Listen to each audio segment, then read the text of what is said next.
Hey y'all, welcome back to Berkeley Farm. My name is Lauren. I feel like I need to give a little bit of an introduction on this video because ever since I posted the last video with Jill at Whispering Willow, we have gained quite a few new subscribers, like 500 or so new subscribers, which is amazing. I was really kind of blown away by that and really humbled.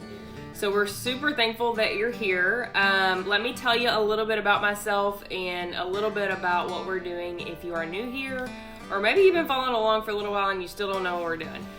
So my name is Lauren.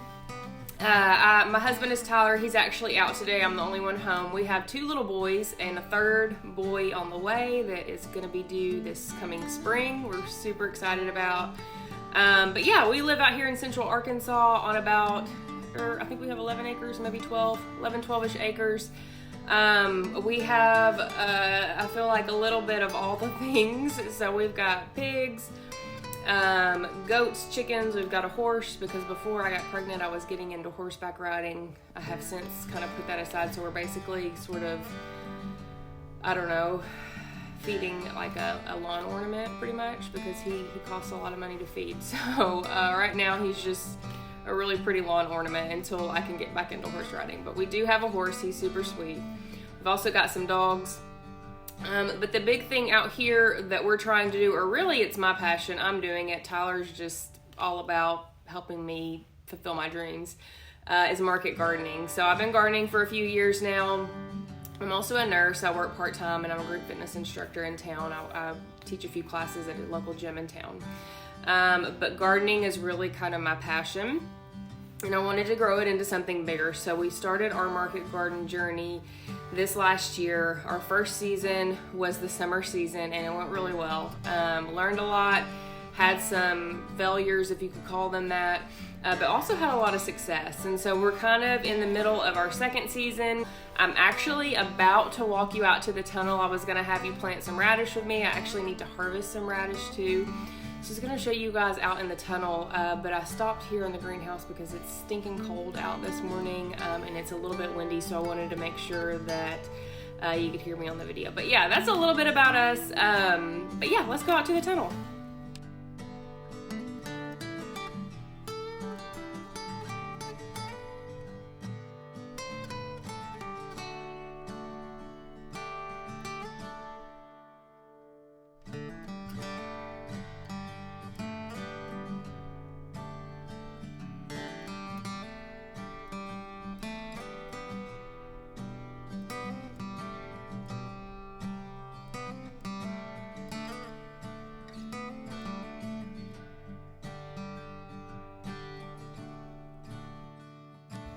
So welcome to the tunnel.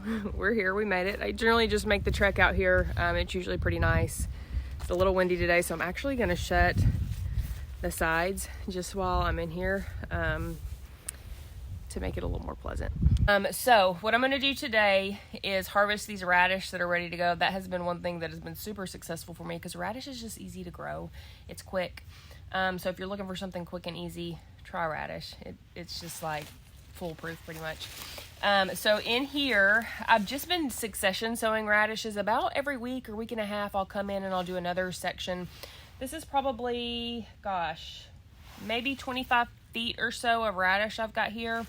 So I just come in here, I'm going to pull them up, and there are 2 different kinds, if I remember correctly. It's Easter egg radish. They're both from Johnny's. Easter egg and watermelon. And they've done really well for me. The funny thing about selling your produce, okay, this is something I'm finding. I'm still trying to find my market. That, I don't know if I should say that perfect market, because I don't know that you can find the perfect market. But trying to find my most consistent market. I'm trying to sell direct to consumer right now, and I'm trying to find a consistent way to do that where I can be consistent and my customer base can be consistent as well. And something I'm finding is people, for the most part, they don't know how to eat real food.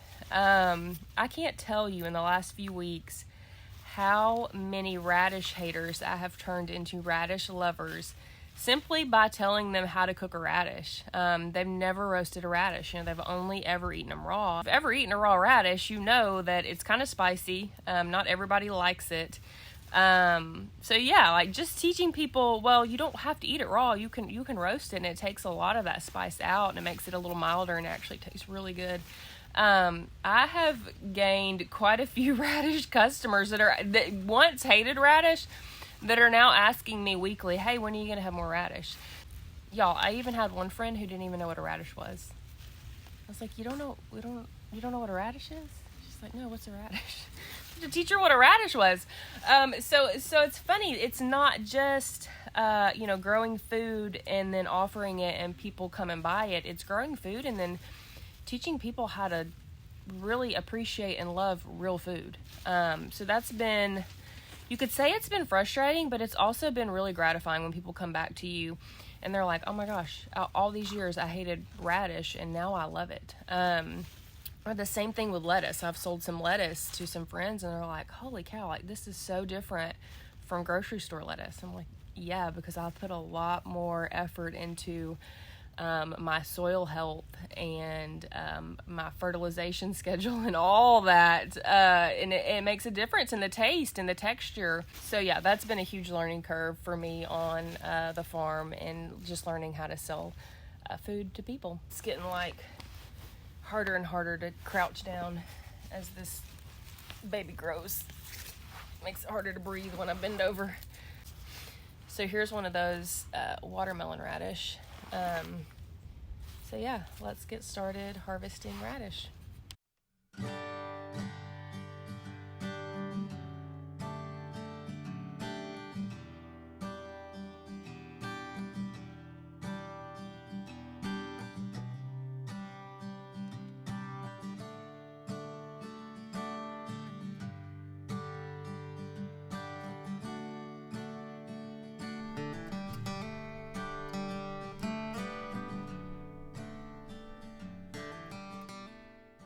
I just harvested mainly on this one side. I remembered as I got going that these are actually all along this side. These are a China rose radish, and I put those on the ground simply because I had the seed and I wanted to try them out. And for whatever reason, they were all planted the same time, the same day. For whatever reason, these China rose are taking quite a bit longer to reach maturity, and I'm not sure if it's something I'm doing or if that's just typical of that variety. I could always go back and look at the seed packet. But I'm just going to leave them in the ground for a little bit longer. There were still a few along this side that I didn't love the size of them, so I'm going to leave them in for a couple more days, and then I'll come back and pick them out. And then you can kind of see, kind of dotted in through here, are actually some lettuces. And actually, at the very beginning of the season, I direct sowed a whole bunch of lettuce down through this whole row, and nothing germinated, and just now it's starting to germinate, which is so bizarre to me. But what I may do is go ahead and pull these radishes out, amend this bed a little bit, and then go ahead and plug in some more lettuce and just let this be a lettuce bed once the radish are out. Over here is where I'm succession sowing my radish, so that's what I'm going to continue to do down here. So I actually need to come in through here and thin out a lot of these because they're very close together. But you can see kind of the stages of growth here. So these were sown a couple weeks ago, and then this down in here was sown about a week ago. And then I'm just going to continue to go down this bed. So I'm doing about a quarter bed at a time, and then also some more down here. I'm hand sowing, direct sowing, hand sowing these guys. I was using my seeder down there, which is a really awesome tool. However, I'm finding that, just sowing such a small area really is not conducive to using a seeder like that, just because it can be a little cumbersome.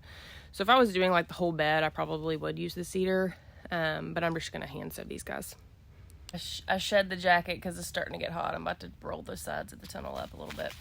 I just prepped this little quarter section of bed here. These beds are 30 inches wide, and I'm going to be planting these radish. I've got 4 rows that I've dug out here within this one bed.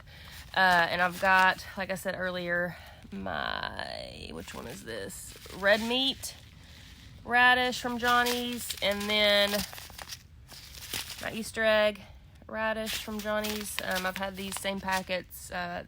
These packets have sown all of these radish in here. But yeah, I'm just going to go down and hand sow all 4 of these little rows, these trenches that I've dug here. I did amend these beds real quick before I turned the camera back on. And my amendments that I choose are based off of soil samples. I had a soil sample done right before the fall season started, so that's what I'm going off of. And I do tend to sow pretty heavily, and then I just come back through and thin out what I don't need. You don't have to do that. That's what I do for time's sake, because it does get kind of tedious taking one seed, especially depending on what kind of seed it is, and placing them at a certain distance apart. These ones, if you'll look on your packet, it'll tell you how far apart you should be planting based off of the whatever you're planting, and then also off of the variety that you're planting. This one says that you should plant, let's see, seeds about 3/4 to 1 inch apart, about 1/2 inch deep. So yeah, that's what we're gonna do.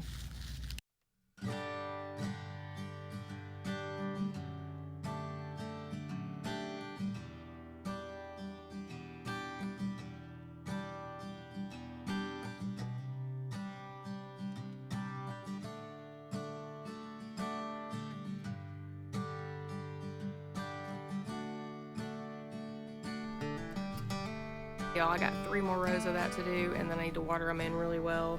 I've also got some spinach down at the house that I started indoors, and that needs to go in the ground, so I'll get that done today as well.